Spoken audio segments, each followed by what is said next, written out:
A pair of accused killers head to separate courtrooms in Maine as they begin facing the system that will decide their future. The future of Pete Rose is decided, and it includes a season in prison pinstripe. And the future of the Norwich Walk landfill is still in question, but people living nearby hope it has no future at all. This is the 11 o'clock edition of Eyewitness News. The Portland man accused of brutally murdering his girlfriend yesterday allegedly confessed to police soon after the crime. That confession included graphic details on how the woman was killed.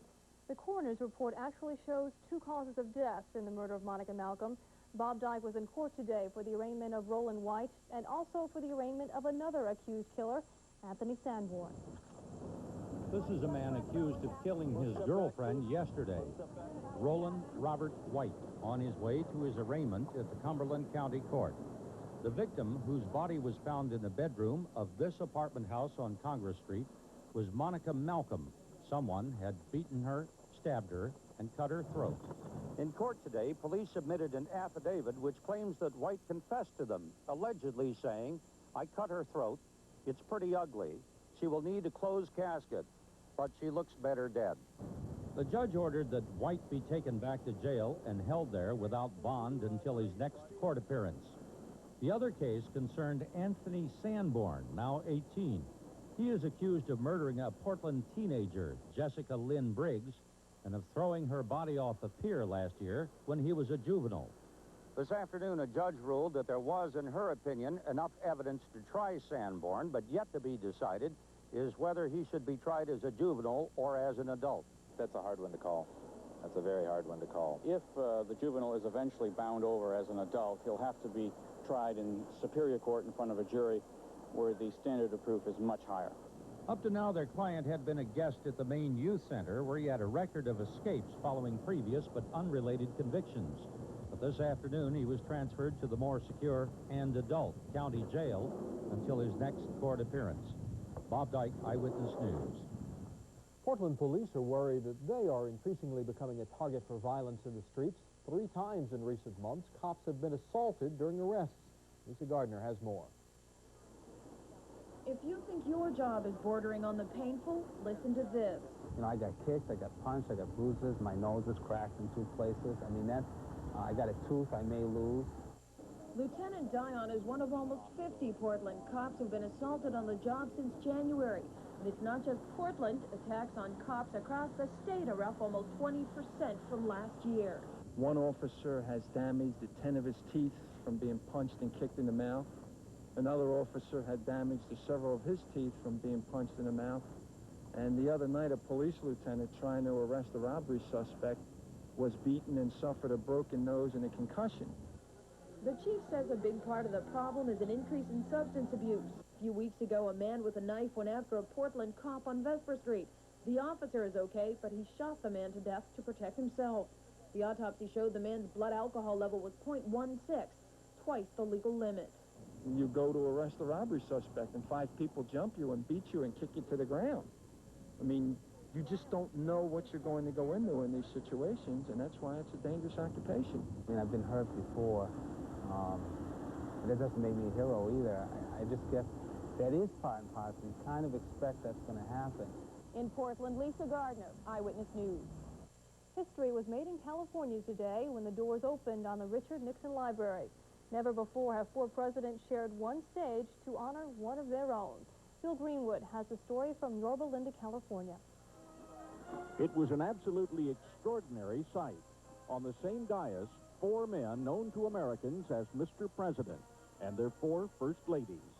The nation's 38th president spoke first. Mr. President, Mr. President, Mr. President. Behind the podium was the small frame house in which Richard Nixon was born 77 years ago. Beside it, the $21 million library and museum, financed entirely by private donations. For Ronald Reagan, the exhibits recalled an extraordinary turning point in U.S. foreign policy. I do not think it's an exaggeration to say the world is a better place, a safer place, because of Richard Nixon. Today, as the movement toward democracy sweeps our globe, you can take great personal pride that history will say of you, Here was a true architect of peace. Many in the huge crowd were not even born when Nixon resigned the presidency in disgrace 16 years ago. He said there was a lesson for them in the hard times of his life. You will suffer disappointments in life, and sometimes you will be very discouraged. It is sad to lose, but the greatest sadness is to travel through life without knowing either victory or defeat. Bill Greenwood, ABC News, Yorba Linda, California. As the projected cost of bailing out the nation's savings and loans grow, so do congressional efforts to deflect the cost from taxpayers, or perhaps certain groups of taxpayers. Midwest and Northeast lawmakers entered a bill today to shift a larger burden of paying off the debt to the Southwest. Not one of the 6 New England states has caused one dime of the problem with respect to state chartered thrift. And yet our burden on higher premiums is $1.4 billion. We are paying more in our region than the state of Texas is, which caused 72% of the problem. Snow is a sponsor on a bill that would shift more of the burden to Texas. Well, Representative Joseph Kennedy introduced another bill to shift most of the burden to what he called wealthy investors. An explosion ripped apart a Cincinnati chemical plant today. The resulting blaze took nearly 3 hours to contain. 2 people were killed. 4 of the 45 injured are in critical condition. No immediate known cause for the blast at the BASF plant. Still ahead tonight, baseball great Pete Rose is headed to jail. Greg Puchard will tell us about his sentence later on. Also in Eyewitness News, a state mediator is brought in for contract talks at regional waste systems. And we will take you to Camden. Millions of folks from away take in its sights every year. And a close and personal look when Eyewitness News continues. Country Farm Furniture is having the sale you've been waiting for. This Thursday, Friday, and Saturday, the best furniture buys are under the tents in Kennebunk and Gray. Whether you're looking for a single piece of furniture or an entire household, this is the sale for you. In celebration of this sale, Sealy has sent in 2 truckloads of premium Posturepedic mattresses and box springs. For 3 days only, you'll be able to get the best Sealy prices you'll see all year. Don't miss the annual tent sale, Thursday, Friday, and Saturday only at Country Farm Furniture Stores of Kennebunk and Gray. How do you feel about where you live? I could do without the 2-hour commute, I could do without the gridlock, and I could do without the drive-by shooting. And I'm just so sick of, the crime and the dirt and the noise. What would you do if your husband was transferred and you had to move to a city you hated? For about 6 months, I was really depressed. Until I make more money than my husband, we'll go where he goes. When you live in a city you hate, on the next Oprah Winfrey Show. Friday at 4 here on Channel 8.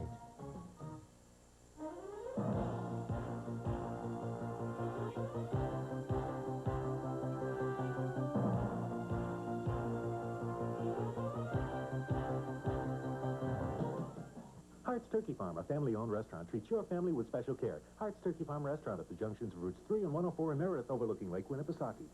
Yeah, hi. Bill. Bill. Bill. Bill. Bill. Bill. Bill. Bill. Homeowners, if you're having trouble making ends meet, call the lenders for a loan. We'll help you tap your home's equity for the cash you need. You'll enjoy our low monthly payments and fixed interest rates. And getting your money is fast and hassle-free. Bill. Bill. Call the lenders today at 1-800-545-6663. Remarkable people have extraordinary relationships on Third Degree. And they're out to stump top stars who want to guess their secret. Third Degree. Incredible true stories. Top Hollywood stars. Outrageous fun. Third Degree. Weekdays at noon here on Channel 8. Norwalk's Landfill is in the news again. The company that runs it, Consolidated Waste Services, may soon become a subsidiary of Waste Management Incorporated. As Craig Smith found out, while it's seeking government license approval, it's not getting approval from some residents. The public hearing turned into a little show when Albert Barden displayed Indian baskets containing clay. His point? The earth is sacred, but the clay beneath the local dump is unreliable. If you add water to clay, you no longer have a stable material. You have something which People from India paint on their foreheads. Barden and most others who testified said not only should Waste Management Incorporated not take over Consolidated Waste Services, but the dump should be closed to protect the community's health. Last summer's garbage slide and the threat of contamination has made fighters out of some residents. Waste Management Incorporated tried to allay fears and prove their concern for the community. It didn't work. How can the DEP, the BEP, and the EPA, which is admittedly grossly undermanned, expect to cope with an international waste corporation with a long and documented record of destruction and fines in the millions? Testimony indicated charges of price rigging and showed the company to be liable for 14 Superfund cleanup sites. The company says education and cooperation is needed in Norridgewock. Well, I think they have to, we have to work with them. It's a long process of communication and working with opponents and other people in the town, education, and putting them in contact with people who have worked with us successfully. No one like that was here today. The Board of Environmental Protection expects to make a decision by mid-September. In Norridgewock, Craig Smith, Eyewitness News. Another waste company, Regional Waste Systems of Portland, is in the middle of tense contract talks. Its employees are now union workers, and they've been trying to negotiate an agreement since the end of last year. The 40 employees plan to picket a board of directors meeting this afternoon, but they were stopped. An emergency negotiation meeting was called, and a state mediator was called in, and we were requested by the mediator not to picket today. This is a new contract. There was a personnel policy in effect prior to this, and there will be a new contract with the union, and we hope to resolve the issues as soon as we can. A state mediator has been called in, but so far, not another date for contract talks has been set. Tourism is the business that keeps the town of Camden alive. It's located on Route 1. So every summer, millions pass through this town of only 5,000. We take a look at Camden in this up-close and personal report. Picture the perfect Maine coastal town, and you picture Camden. Its harbor is a haven for sailors from around the country who believe they have discovered Maine's treasure. The jewel of the coast.